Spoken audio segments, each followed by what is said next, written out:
On the inside in the Lucien Bianchi bocht, taking the lead.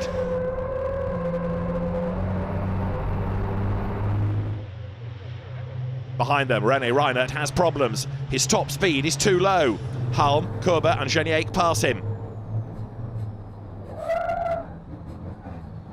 Kish hits the side of Reinert's truck in the small chicane, forcing him to use the curb.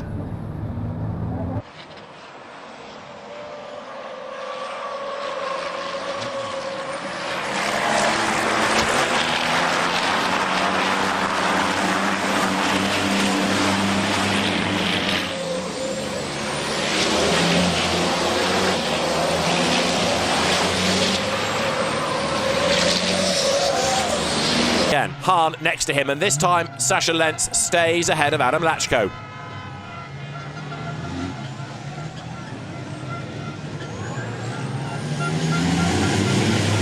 Therefore, no change in the first four positions. On board with Antonio Albacete, the Spaniard witnesses the crash between Stefan Fass in the Scania number 24 and Lucas Hahn in Iveco number 22.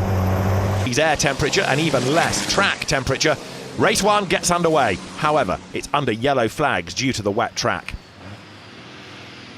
Lachko is in front, then Geniek, Hahn, Albacete, Kiss, Fass, Calvé and Halm. So at this point, Steffi Halm has started to work her way forward. Andre Kersim under pressure from Antonio Albacete. René Reinhardt finds himself in the tyre wall with extensive damage on his Iveco. And Jochen Hahn fell issues as well, supposedly after the contact with René. You can see the lead gap is once again closing up. 5 trucks all battling for first place, and it was Adam Calvé trying to fend off the attentions of Antonio Albacete, who throws the truck to the inside for turn 2 and gets that position made. In towards turn 1 just a couple of laps later, Antonio Albacete up the inside of René Reinhardt. There's a tiny bit of contact there, but that's just enough to throw René wide. All through the gravel he goes, very sideways, gets the moment collected up. But in that battle, all of the attentions ahead to Luke Garrett, going all accelerating in the exit to the short loop at turn 5.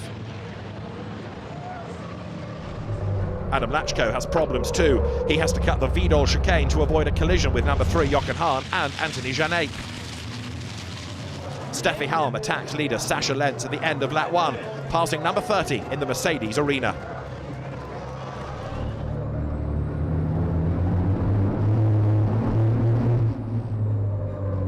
Machines.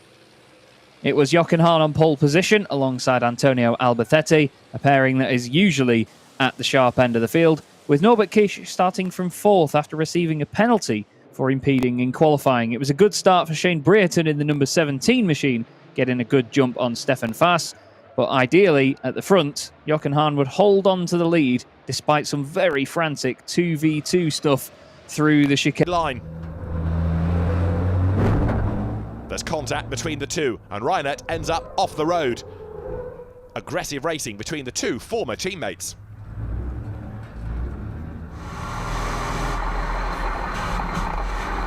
It was a strange situation, especially because there was a yellow flag out. In the right turn, I moved a bit to the right. He was Jochen Hahn still leading with a big gap ahead of Norbert Kish and Steffi Halm. But where is Adam Lachko? Lachko punctured and dropped back. He's had a collision with the German Sascha Lentz. Lentz was trying to pass Lachko on the inside and hits the back of Lachko's Freightliner. Andre Kersim is the lucky guy in this situation. He's able to pass both.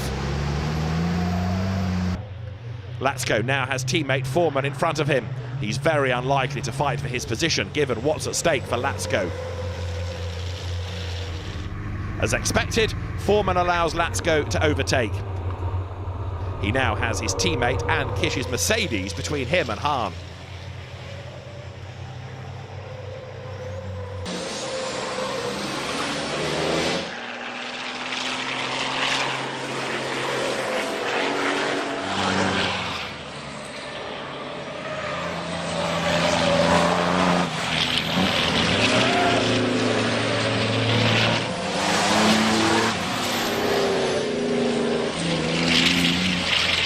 The right-hander, who will come out in front? Reinert's experience prevails. He brakes later, gets his truck better around the corner. And number 77, the Iveco, is in the lead.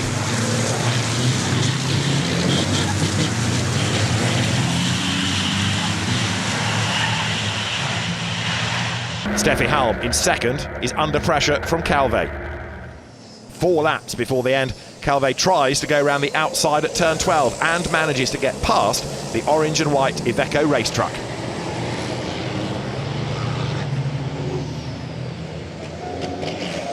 Halm tries to fight back but doesn't succeed. Calve in second and Halm only in third. Well,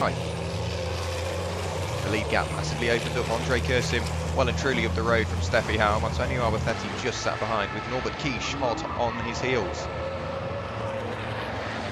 Adam Lachko gave it a go around the outside of Sasha Lenz and just about got the move done before they reached the apex at Pegaso. But it was Andre Kursim that took the win here at Harama, followed by Steffi Halm and just about Antonio Alberthetti to take third place in the second race of the weekend. Race 2 of the weekend was under very different conditions to what we saw at race 1. You can see rain pouring down, the heavens had opened, and the first 2 laps of the 12-lap race was under yellow flag conditions.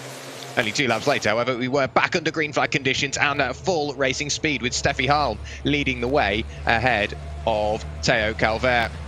So negotiating the very slippy and slidey Zolder circuit was Steffi up at the front. A great show. Lachko on board with Sasha Lenz, dropping more and more positions. After touching number 88 Ryan Smith's truck, he has to retire. His truck ends up alongside the track, visible in the upper edge of the picture. Tough luck for the 29-year-old German.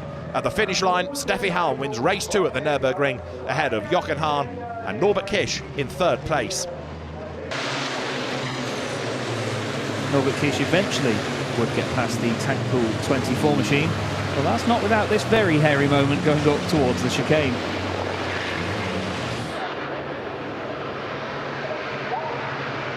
Not long after that, Jochen Hahn was the next truck to try and have a go at the number 24. Stefan Faas having a bit of a tough time. On board with Ryan Smith, that from the back of the grid. Irving Klein-Nagelvort spins ahead of him. Another spinner ahead is Ray Coleman. Was there contact with Stefan Faas, maybe? Up front, Andre Kursim is leading on lap 2. He's followed by Steffi Halm. She's under attack from René Reinert, who goes to the... It takes 3 laps for Steffi Halm to finally pass Brereton, who is still fighting for his position, but then gets passed by Lenz, Kish, Hahn, Kursim and Alberthetti. On lap 5, Brereton dropped out of the race, with a Lachko are still locked together at the top. The chief contenders for the championship title are racing in a class of their own once again. Steffi Halm in third place fails to match their pace. Anthony Janek is put under pressure by Gert Kurber, but the Iveco driver has not yet found a way to pass the Frenchman. Behind them, Norbert Kish is in a mediocre...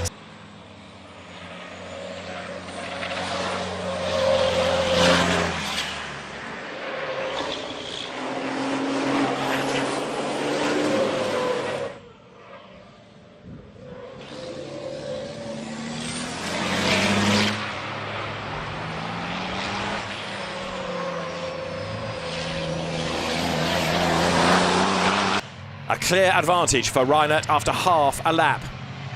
Koloc, who has her faster teammate Lachko on her back, moves over. And the whole trail moves through. Next through is Halm, then Lenz.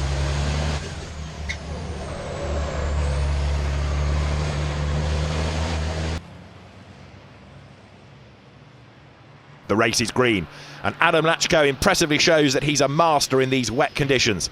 After only 1 racing lap, the gap is already around 4 seconds. Behind him are Janek, Hahn, Alberthetti and Kish.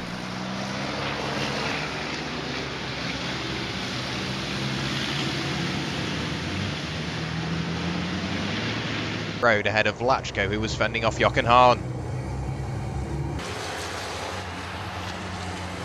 Jochen Hahn trying everything he could, looking up the inside and then the outside and trading a little bit of paint with Adam Lachko, and he just couldn't quite work his way in towards third place. Sacha Lenz was closing up on the pair of them.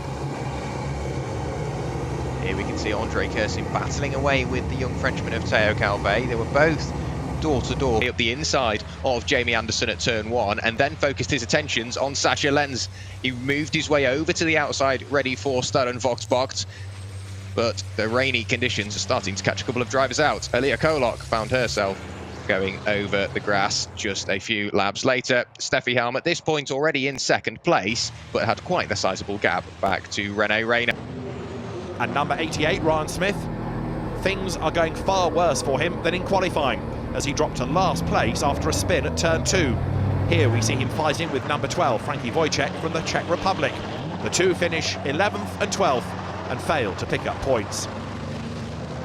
In marked contrast to Jochen Hahn, who takes maximum points in the first of the 4 races, winning ahead of number 55.